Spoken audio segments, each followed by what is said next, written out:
I'm Christian Schaefer with your WMAR 2 News update. One police officer remains at shock trauma. Another is back home after they were both shot while trying to serve a felony warrant in Northeast Baltimore. This is the incident that happened on Wednesday around noon on Radicke Avenue. It was captured on cell phone video. An officer from Baltimore City, the other from Baltimore County, but they were both working on a federal joint task force trying to serve a felony warrant on a man named Michael Marullo. This is a cell phone video of the incident. Shots were fired. Two officers hit. Marullo shot and killed by police. As you can see, it's right in the middle of the day at that apartment complex. People who lived there had to fear for their own safety. Next thing you know, you heard them telling the dude to lay down, get on the ground. I guess he decided not to. They started shooting again. And next thing I know, by the time I came downstairs, they putting a sheet over top of her body. It's scary to see this up close and personal. You know what I mean? I watch 48 Hours and I see it on TV. Now, this happens right outside my window, you know. Both of those officers taken to shock trauma. Again, one's been released. The other, though, recovering from surgery, said to be in serious but stable condition.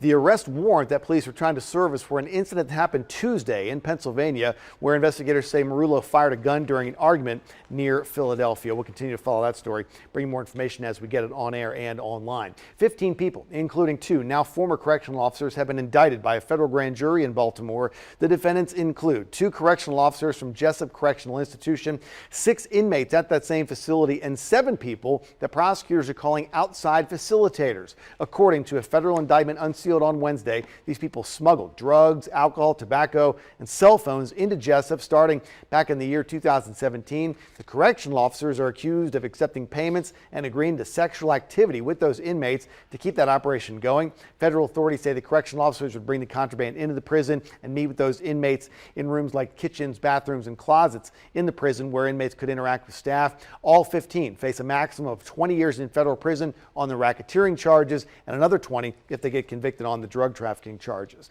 There is a new leader for the University of Maryland. Darrell Pines has been with the university for 25 years. He's been the dean of the School of Engineering for the past 11, and now he will become the 34th president of the University of Maryland. Pines takes over on July the 1st. He will succeed the current president, Wallace Lowe. It's been back in 2018 that Wallace Lowe announced he would retire. That came months after the death of 19-year-old Jordan McNair, a sophomore from Baltimore County. He was on the football team and he died after collapsing during a football practice. Several other staff members resigned or were fired in the investigation into McNair's death, including the head football coach of the team at the time, DJ Durkin.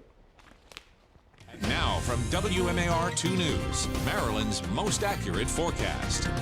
Happy Thursday, everyone. We're getting closer and closer to the weekend, and we're tracking a little bit of morning fog, a little bit of patchy morning fog, but now things are starting to improve a little bit. But with that said, we still do have another round of rain that's moving through the area. By the evening time frame, things will start to dry out, and then we talk about some frozen roses as we head towards tomorrow. The Futurecast also picking up on some breezy conditions for today. We'll have gusts up to about 20 to 25 miles an hour.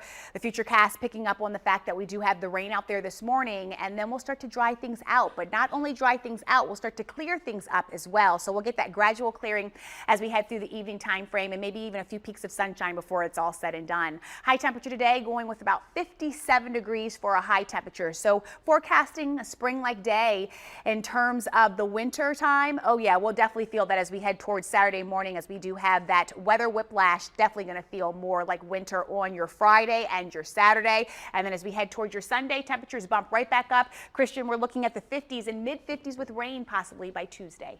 Okay, sounds like another weekend of not as much winter as we've had previously. Thanks, Lynette. That's all the time we have for now, but stick with us online at WMAR2news.com all day long for updates on top stories and breaking news. And for news when they're go, download the WMAR2 News app. It's in the App Store. It's got live radar, and you can set up breaking news alerts to come straight to your phone or tablet. Thanks for watching. I'm Christian Schaefer. This WMAR 2 News update is sponsored by Jones Junction.